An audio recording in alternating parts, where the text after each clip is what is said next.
오늘 성경 본문의 말씀 요한복음 3장 16절부터 17절 말씀, 특히 요한복음 3장 16절 말씀은 우리가 정말 잘 아는 귀한 말씀입니다.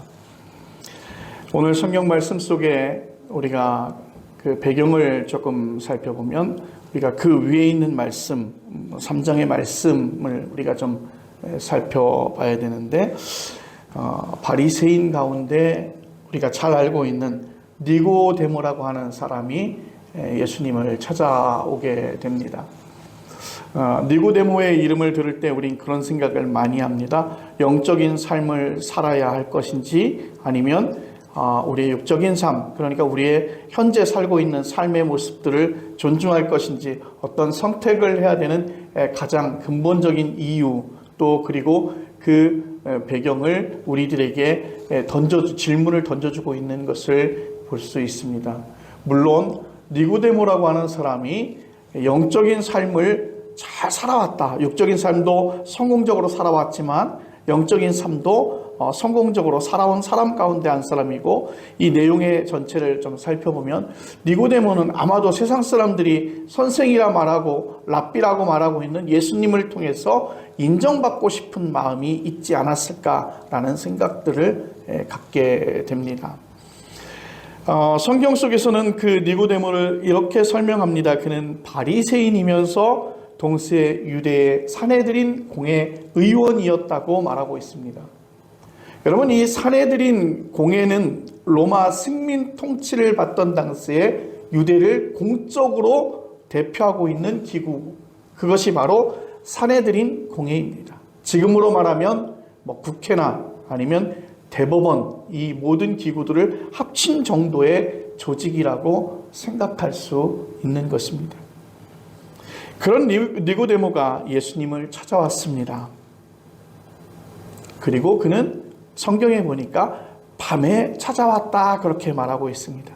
아마 본인이 가지고 있는 커리어가 있는데 궁금한 것이 있고 인정받고 싶은 마음이 있지만 밤에 찾아왔다고 하는 것은 무엇인가 다른 사람에게 숨기려고 하는 의도가 있지 않았을까. 또 한 가지는 그가 모든 업무를 다 마치고 시간을 내어야 하기 때문에 밤에 예수님을 찾지 않았을까, 그렇게 예상이 되어집니다.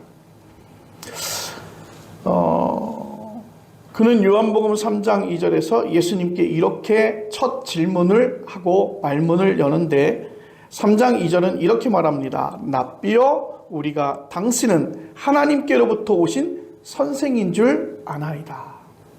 하나님이 함께 하시지 아니하시면 당신이 행하시는 이 표적을 아무도 할 수 없음이니이다. 그러니까 니고데모가 예수님을 찾기에 이미 예수님을 존중하고 또 예수님을 선생이라 칭할 만큼 그런 존경의 마음을 담고 왔다는 것을 예상할 수 있습니다. 그런데 우리가 살펴보면 유대교 권력자들에게 이미 예수님은요, 경계의 대상 1호, 그러니까 특별히 말하면 이단이다 라고 취급을 받을 정도의 사람이 바로 예수님이었어요. 조금 적당한 선에서 이야기하면 교류 금지 아니면 교제 금지 이 정도. 근데 심하게는 유대 권력자들에게는 이미 경계의 대상이었죠. 그런데 바리새인이며 산헤드린 공회의 의원인 니고데모에게는 예수님을 찾아와야 될 그러한 상황들은 참 쉽지 않은 결정이고 결단이었다, 이렇게 생각이 되어집니다. 오늘 본문 바로 앞에 나오는 요한복음 2장 13절 이하에 보면 예수께서 예루살렘 성전에서 소란을 일으킨 이야기가 나옵니다. 노끈으로 채찍을 만들고 장사꾼들을 쫓아내고 환전꾼들의 상을 뒤엎으셨어요. 그리고 내 아버지의 집으로 장사하는 집을 만들지 말라. 그런데 그 내용의 전체를 살펴보면 그들이 사실은 그 성전에서 물론 그 장사를 하고 있었던 것은 볼 수 있지만, 그들이 예물을 드리기 위해서 준비하는 모든 것들을 준비하고 그곳에서 교환하는 그러한 일들이 벌어졌던 것이죠.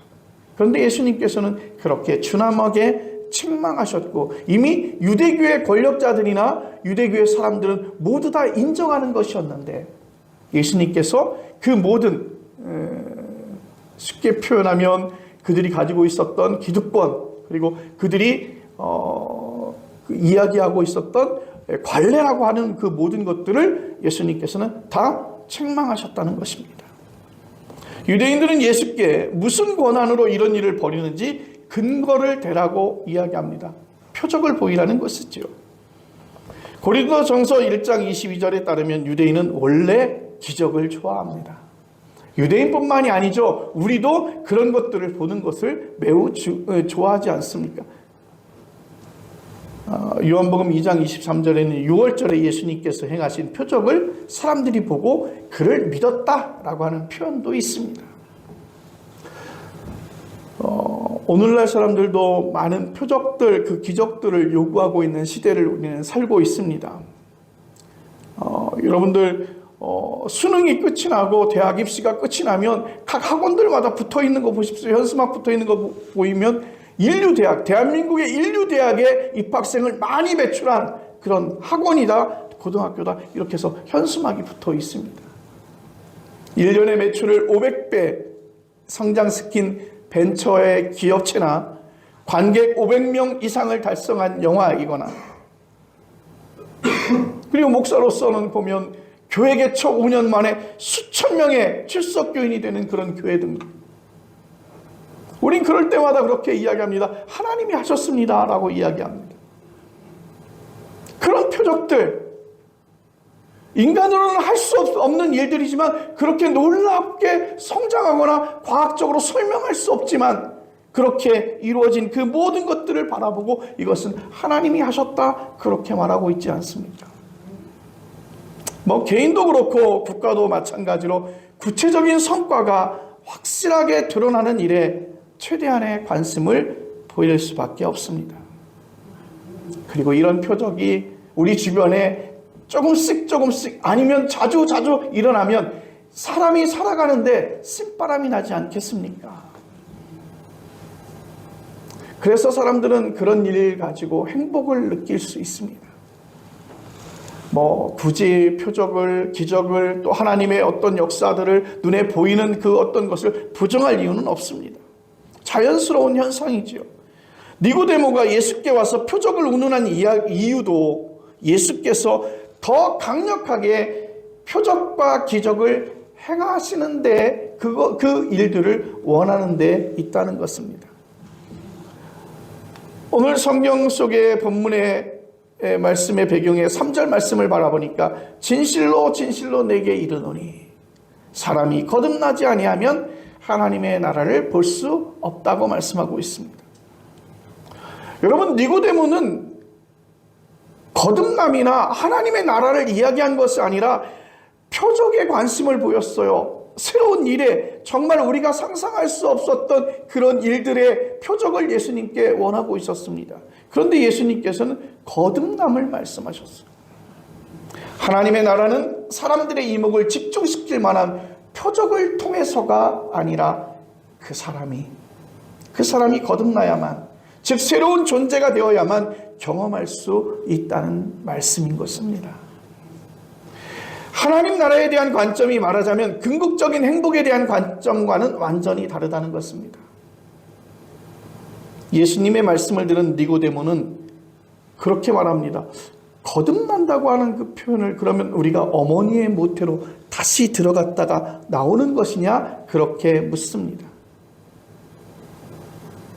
여러분, 니고데모는 우리가 아까 설명했듯이 바리새인이었습니다. 그리고 사내들인 공회 의원이었습니다. 당대의 지식인이고 유대교의 신학자였는데 예수님의 말씀을 이해하지 못했을까요? 예수님의 말씀을 못 알아들었을까요? 정보로만 아는 것과 실제로 아는 것은 완전히 다른 이야기입니다. 세상에서 지식인이고 세상에서 재산가이고 세상에서 지도급 인사라고 하더라도 나이가 들어서 세상살이의 노하우를 많이 알고 다른 사람에게 존경받는 위치에 올랐다고 하더라도 삶을 실제로 안다는 보장은 없습니다. 여러분, 교회를 오래 다니면, 아니면 모태신앙이라고 한다면 그 사람이 복음을 잘 알고 있다, 그렇게 말할 수 없습니다.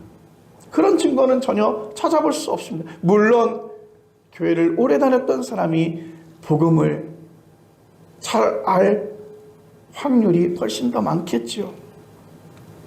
거듭나야만 하나님의 나라를 경험할 수 있다고 하는 예수님의 말씀을 오늘 니고데모는 이렇게 말합니다. 모태로 다시 들어갔다가 나와야 한다는 말이냐 하고 반문한 니고데모처럼 우리는 그런 어리석은 질문과 어리석은 생각으로 신앙생활을 하고 있는지도 모릅니다. 그런데 예수님께서는 거듭남을 영의 일이라고 말씀하셨어요. 육에서 나온 것은 육이고 영에서 나온 것은 영이라고 말합니다. 영의 일을 사람들이 알지 못하는 이유는 영이 바람처럼 임의로 불기 때문이라고 말합니다. 여러분, 고대 사람들은요, 이 바람을 정말 신출귀몰하다 생각했습니다. 나무를 뿌리째 뽑아낼 만한 강한 바람이 불다가도 어느 때 갑자기 아주 조용하고 잔잔하지 않습니까? 그 바람이 어디서 나타난 것일까? 바람의 느낌이 왜 매번 다를까? 우리가 8절 말씀을 보면 이렇게 말씀하고 있습니다. 바람이 임의로 불매 내가 그 소리는 들어도 어디서 와서 어디로 가는지 알지 못하나니 성령으로 난 사람도 다 그러하니라. 아멘. 어머니 모태로 들어갔다가 다시 나오는 것만 생각할 수 있는 니고데모 같은 사람은 영에 의해 거듭난다는 예수님의 말씀을 이해할 수 없었던 것입니다. 소통이 잘 안 되는 대화가 이어지다가 본문에서 자세한 이야기가 생략되어지지만 이 전체 이야기의 오늘 본문 핵심이 바로 16절에 나오고 있습니다. 이 구절의 제자들과 초기 그리스도인들이 가지고 있었던 신앙이 아주 폭발적으로 압축되어져 있습니다. 요한복음에서 가장 귀하고 유명한 말씀이죠. 하나님이 세상을 이처럼 사랑하사 독생자를 주셨으니 이는 그를 믿는 자마다 멸망하지 않고 영생을 얻게 하려 하심이라. 오늘 니고데모와 예수님이 나누고 있는 대화의 거듭남의 비밀이 바로 16절 말씀에 있습니다. 거듭난 사람만이, 즉 영적인 사람만이 예수 그리스도를 믿음으로 영생을 얻는다는 사실을 실제로 말하고 있는 것입니다. 그것이 바로 영으로 태어나는 것입니다. 11절 보십시오. 진실로 진실로 내게 이르노니 우리는 아는 것을 말하고 본 것을 증언하노라. 그러나 너희가 우리의 증언을 받지 아니하는도다. 여러분, 당시 유대인들은 예수님에 관한 그리스도인들의 증언을 받아들이지 않았습니다. 위로부터 주어지는 영으로 거듭나지 않았기 때문인 것입니다. 그리스도인은 유대인을 향해서 우리가 아는 것을 말하고 본 것을 증언한다고 그렇게 이야기합니다. 오늘 우리가 처한 상황도 마찬가지라고 생각이 되어집니다. 우리의 증언을 세상은 잘 받아들이지 않습니다. 어떻게 해야 될까?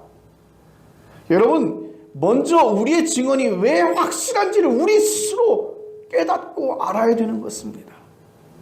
즉 하나님의 독생자이신 예수님을 믿는 자는 멸망하지 않고 영생을 얻는다는 게 실제로 무슨 뜻인지를 우리는 아는 게 중요하다는 것이죠. 우리는 그래요. 믿는다고 고백합니다. 우리가 믿는다고 고백합니다. 그리고 우리는 또 예전의 사람들이 그런 표현 많이 했어요. 저 집은 믿는 집이라고, 믿는 사람들이라고 그렇게 표현했어요. 또 교회 바깥에 있는 사람들은 그렇게 말합니다. 저 집을, 기독교인들을 표현할 때 믿는 집이다 그렇게 표현하죠. 그래서 그 교회 밖의 사람들이 믿는 사람들의, 그리스도인들의 그 믿음이라고 하는 것을 종종 오해하고 있습니다. 자기 인생에 대한 자신감이 없으니까 절대자를 의지하고 그 어려움을 극복하려고 하는 종교적 열정이라고 말합니다. 아무런 합리적 근거가 없는 맹신이나 광신으로 여기는 것입니다. 제가 20년 동안 지내왔던 시동이라고 하는 그 마을 사람들이 조상 대대로 마을의 수호신을, 성왕을 모셔두는 당이 있습니다. 교회에 와서는 뭐 거기에 대한 비용을 내라고는 차마 못하시고 넌지시 한 번씩 이렇게 제게 찔러 보는 것을 보는데, 바람골 선앙당의 당집은 선앙목 밑에 담을 쳐서 만들었고, 독골 서당당의 당집은 벽돌담을 3면만 쌓아 제당을 만들었습니다. 그리고 호장골의 선앙당은 선앙목 아래에 제단을 닦아 제를 올리다가 1998년 2월 25일에 3면에 블록담을 설치하고 위패 3위와 제단 3위를 깎아 마련하였습니다. 큰 틀에서 보면 이 무속신앙입니다. 사람은 실존적으로 약하기에 그런 방식으로도 어떤 대상에게 의지하고 싶어하는 건 인지상정입니다. 물론 성경에도 믿음을 소원 성취의 수단으로 읽힐 만한, 그렇게 오해할 만한 그런 말씀이 있는데, 마태복음 9장 18절 이하에 보면 예수께서 한 관리의 딸을 다시 살리시는 이야기가 나옵니다. 관리의 집으로 가는 중에 12년 동안 혈루증을 앓던 여자가 예수님의 겉옷을 손으로 만졌어요. 예수께서 그 여자에게 따라 안심하라, 내 믿음이 너를 구원하였다 말씀하셨어요. 우리가 이 말씀을 볼 때 그 혈루증을 앓던 여인은 부정한 여인이기 때문에 예수님 앞에 고침을 받지 못하고, 그리고 예수님의 지나가는 그 예수님의 옷자락을 잡으면 나의 12년 된 혈루증을 나을 수 있다라고 하는 그런 믿음이 있었죠. 그런데 이런 것들을 보면 이것 또한 무속신앙으로 여겨질 수 있죠. 예수님의 옷자락. 마가복음 10장 25절 이하에는 시각장애인인 바디메오를 고치는 이야기가 나옵니다. 보기를 원한다는 바디메오에게 예수께서 가라, 내 믿음이 너를 구원하였느니라. 누가복음 17장 11절 이하에는 나병 환자를 고치신 이야기가 나오죠. 병이 치료되자 돌아와서 감사의 예를 표현하는 한 사람에게 예수께서 그 육신의 병뿐만 아니라 가라, 내 믿음이 너를 구원하였다. 여러분, 이런 이야기를 근거로 믿음이 그냥 병고침을 받거나 복을 받는 수단이라고 사람들은 생각하는 것이죠.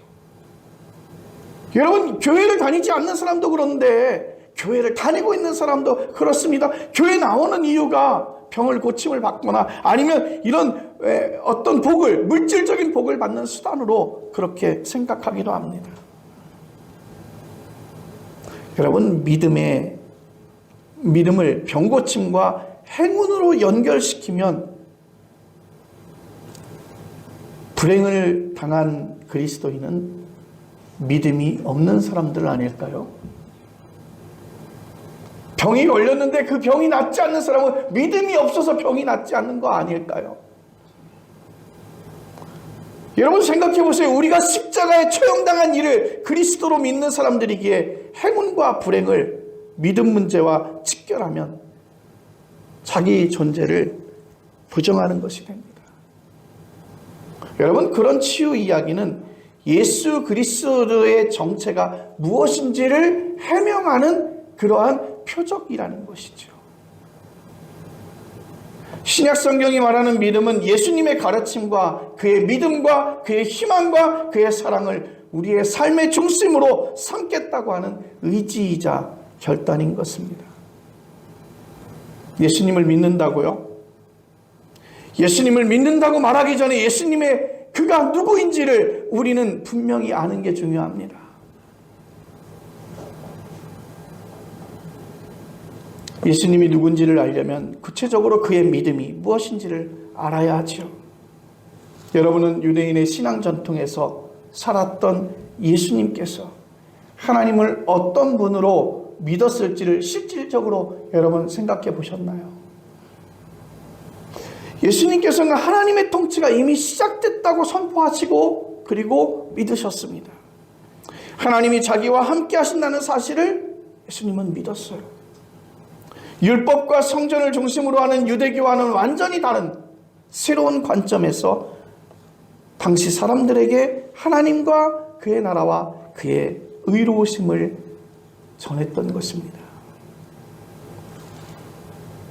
하나님은 율법과 성전에 얼마나 충실했냐를 보시는 게 아니라 하나님을 얼마나 신뢰하느냐, 그렇게 하나님을 믿음으로 말미암아 보신다고 외쳤습니다. 그래서 율법이 금지한 세리와 죄인들과 가깝게 지내는 일을 마다하지 않았어요. 그들과 함께 먹고 마시면서 스스럼없이 어울렸습니다. 현장에서 가늠하다 붙잡힌 여자를 끌고 온 사람들에게 죄 없는 자가 먼저 돌을 던지라고 외칠 수 있었습니다. 그런 믿음의 눈으로 볼 때 유대교의 사람들은, 유대교의 고위층 인사들은, 유대교의 신학자들은 그들이 서기관과 바리새인이 오히려 유선자였던 것입니다. 안식일의 근본 정신을 살리는 게 아니라 오히려 훼손시키는 일이었습니다. 그래서 예수님은 그렇게 말합니다. 그들을 향해서 회칠한 무덤이라고 그렇게 말씀하셨습니다. 그리고 결국에는 그런 모습 때문에 예수님은 십자가의 죽음을 당하셨던 것이죠. 여러분 생각해 보세요. 우리가 믿는 독생자는요, 인생이 잘 풀려서 출세한 게 아니에요.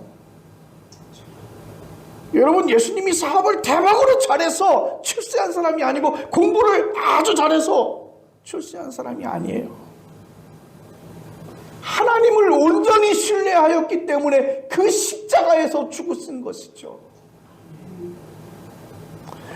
하나님을 온전하게 섬겼던 예수님이 결국에는 그 십자가를 지실 수밖에 없었던 운명에 떨어진, 우리가 믿는 예수님이 바로 그 십자가의 운명에 떨어진 예수 그리스도라는 것입니다.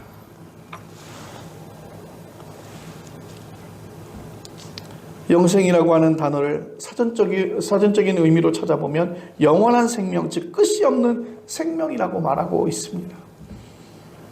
성경이 말하는 영생은 시간이 무한히 늘어나는 것을 말하지 않아요. 시간이 질적으로 변화되는 것을 가리키고 있습니다. 질적으로 변화된 생명이 곧 영생이라는 것입니다.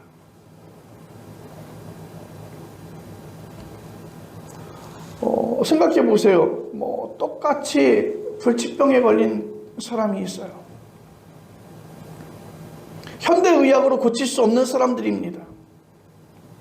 한 사람은 끊임없이 병원 신세를 지다가 급기야는 생명 연장술에 의존하여 20년을 채운 다음에 죽었어요. 그런데 한 사람은 똑같이 현대의학으로 고칠 수 없는 불치병에 걸렸는데 의료적인 도움을 최소화해서 일상을 그대로 살다가 10년 일찍 죽었습니다. 두 번째 사람은 10년을 무조건 연장하기보다는 양질의 삶을 사는 게 중요하다고 판단한 것입니다. 초기 기독교인들은 예수 그리스도를 통해서 완전한 차원이 다른 생명을 얻을 수 있다고 믿었어요. 일부러 빨리 죽는다거나 병원 치료를 무조건 거부하는 게 좋다는 뜻이 아니라 예수 그리스도를 통한 새로운 생명이 그 영생을 경험했다는 게 핵심인 것입니다.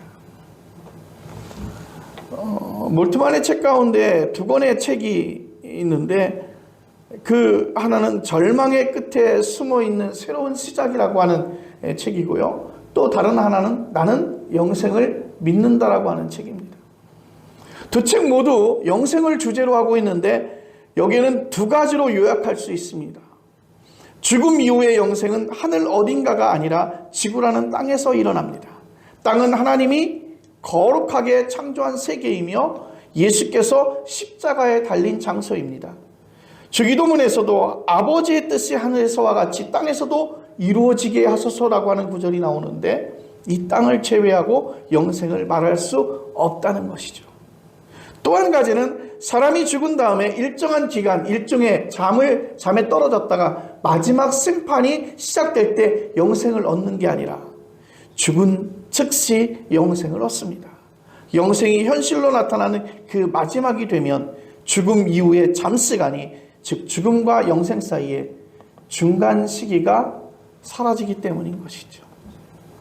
자, 죽음과 영생에 대한 몰트만의 이런 신학적 착상은 예수께서 선포하신 하나님 나라와 깊이 연루되어져 있습니다.